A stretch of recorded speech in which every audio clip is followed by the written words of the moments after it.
Buddy, may nakita akong bago. Ito yung 3D rechargeable shaver. Nabili ko siya sa iShop. Actually, ang bilis niya dumating kasi pag-order ko within that day, dumating agad. Dahil nga nag-offer sila sa day delivery. Pero tingnan mo muna to. Actually, kaya siya tinawag na 3D kasi meron siyang 3 functions. Ito yung pang shave kapag maikli na lang yung mga buhok. Ito naman kapag mahaba pa. Actually, ginagamit siya kapag mahaba pa yung mga bigote natin. Napakadali nilang gamitin. Ipapasok mo lang siya dito. Ginagamit siya kapag mahaba pa yung mga bigote natin dito. Bali, pang trim lang talaga siya. Ngayon, kapag na-trim mo na, pwede mo nang gamitin yung itong pang shave talaga natin. Kakagamit ko lang siya actually.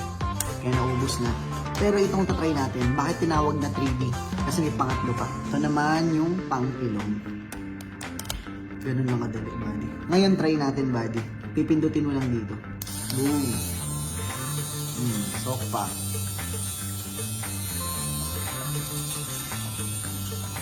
Ganun lang, buddy. Tapos na.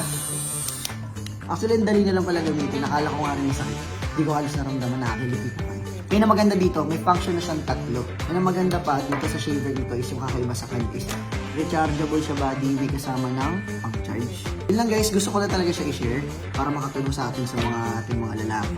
And kung gusto nyo malaman, buddy, kung saan ko siya in-order, sa iShop. Actually, buddy, kailangan ko siya ngayon. Kaya ko siya in-order sa iShop. Bakit sa iShop, buddy? Kasi hindi delivery dito. Kasi, buddy, pagka-order ko sa iShop app, within that day, wala pang atak for 5 hours, buddy, dumating. Saktong-sakto. Kasi lakad mo mayang hapon. Ang maganda pa, legit yung item. Kasi akala ko kinakabahan ako. Akala ko hindi totoo. Try nyo din. Yun lang. Gusto ko lang talaga i-share.